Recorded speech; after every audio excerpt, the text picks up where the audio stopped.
Diese smarten Rauchmelder von der Firma Xsense möchte ich in Home Assistant einbinden. Wie sie zu konfigurieren sind und dass der Stromverbrauch der Basis sehr gering ist, hatte ich dir in einem anderen Video schon gezeigt. Jetzt schauen wir uns gemeinsam an, wie die Integration in Home Assistant ganz einfach funktioniert. Bleibt dran! Eine Voraussetzung dafür, dass wir die Integration in Home Assistant nutzen können, ist, dass wir einen zweiten Account brauchen innerhalb der Xsense App. Den habe ich jetzt mit einer weiteren Mailadresse erstellt. Das möchte ich hier nicht zeigen, das geht also genauso wie die Erstellung des ersten Accounts. Was ich hier jetzt aber kurz zeige, ist, wie wir die beiden Accounts verknüpfen. Und zwar gehe ich hier mit meinem Hauptaccount auf Konto, dann auf die Heimverwaltung und sehe dann auch da das Heim, J-Haus heißt es hier in diesem Fall, und kann sagen, dass ich noch einen Benutzer einladen möchte. Da gebe ich dann die E-Mail-Adresse des Zweitaccounts an, den ich eben angelegt habe, vergebe hier noch ein Alias und kann dann eben sagen, welche Hardware ich freigeben will. Das ist in meinem Fall die Basisstation und die beiden Rauchmelder. Dann geht eine Einladung raus an den Zweitaccount. Den muss ich einmal in der App mit dem Zweitaccount wieder bestätigen und schon sind die beiden Accounts verknüpft und ich kann für die Home Assistant Integration diesen Zweitaccount dann später nutzen. So, nun haben wir die wichtigsten Voraussetzungen erfüllt, um das Xsense Add-on zu installieren.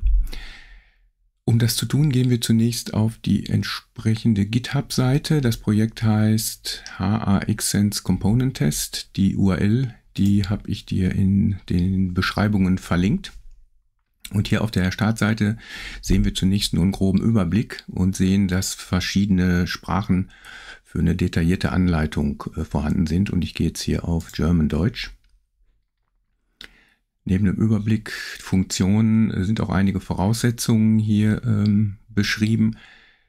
Hier steht zum Beispiel, dass ein zweiter Account in der Xsense App erstellt werden muss und dass der verknüpft werden muss mit dem Hauptaccount. Das ist ja ein wichtiger Punkt, den ich dir im anderen Schritt schon gezeigt habe. Und wir können jetzt weitermachen und in Home Assistant dieses Add-on installieren. Dazu werde ich mir das Repository, was hier angegeben ist, jetzt erstmal kopieren, beziehungsweise die URL des Repositories. Und die benötigen wir jetzt innerhalb von Home Assistant.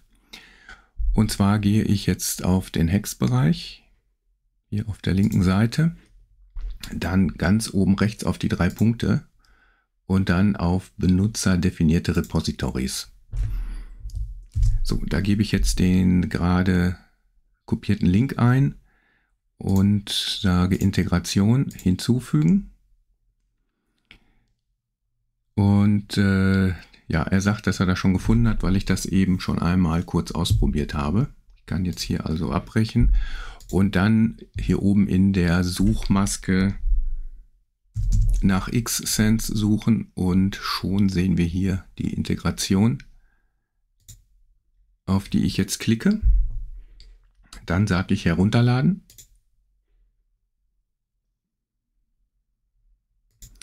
Nö, andere Versionen wollen wir nicht. So, das hat jetzt ein bisschen gedauert und wir können im nächsten Schritt weitermachen, die Integration zu konfigurieren. Nachdem nun der Home Assistant einmal komplett neu gestartet wurde, gehe ich jetzt auf Einstellungen, Geräte und Dienste und gehe jetzt rechts unten auf Integration hinzufügen. Suche jetzt nach dem Anbieter Xsense und finde da Xsense Home Security. So, wenn ich da jetzt draufklicke, wird die Integration gestartet und ich muss hier E-Mail und Passwort angeben und zwar von dem Zweitaccount, den wir ja extra hier für die Integration eingerichtet haben. Ich habe den User, glaube ich, HA-User genannt. Ich schaue mal, ob das funktioniert oder ob ich die Mailadresse eingeben muss. Das Passwort ist dann das, was ich in der App vergeben habe.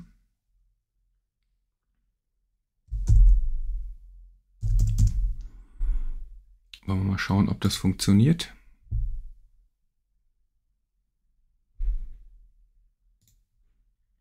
Nee, Okay, die Mailadresse war nicht richtig, also da muss ich tatsächlich nicht den Alias, sondern die Mailadresse nehmen.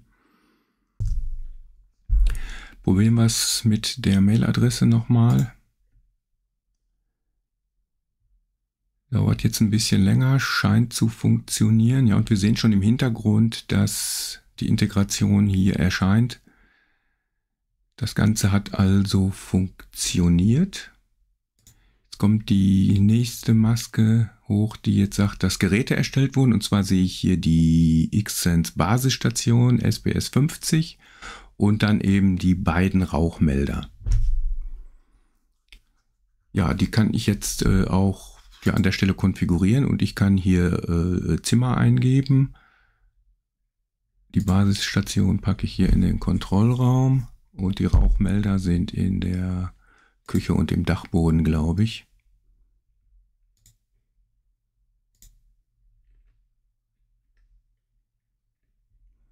Ja, ich nehme jetzt hier mal das Wohnzimmer, weil ich den Dachboden hier in Home Assistant noch nicht eingerichtet habe.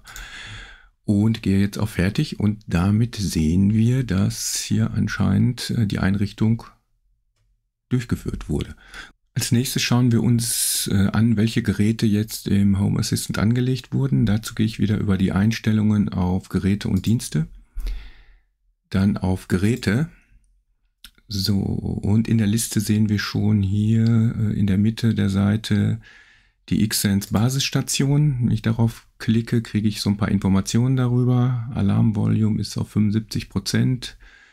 Der Zustand steht auf 1. Ja, und so weiter. Und wir haben hier 2 verbundene Geräte. Kann ich jetzt hier drüber erreichen. Ich kann aber auch nochmal zurückgehen und hier zum Beispiel nach Rauchmelder suchen und dann finde ich es an dieser Stelle auch schon. Ja, ich sehe den Batterielevel von 100%, RF-Level, also das ist die Anbindung über Funk, die ist gut. Ja, jetzt kann ich hier zum Beispiel den Rauchmelder-Button drücken. Ich weiß nicht, was dann passiert. Ich befürchte, dass es dann wieder laut wird. Ich probiere das einfach mal. Ich habe den hier direkt vor mir liegen, einen der Rauchmelder.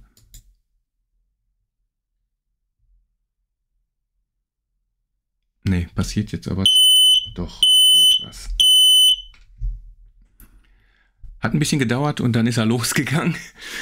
Ich habe dann über die Basisstation, die hier auch in der Reichweite liegt, per Klick den Alarm wieder abgestellt. Also hat über Home Assistant auch wunderbar funktioniert.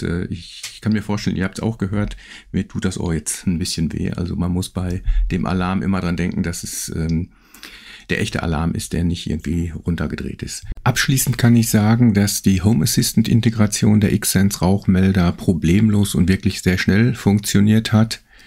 Der Adapter ist wirklich gut und war einfach zu konfigurieren. Als nächstes schaue ich mir an, welche Automatisierung ich eventuell auf den Rauchmeldern dann erstelle.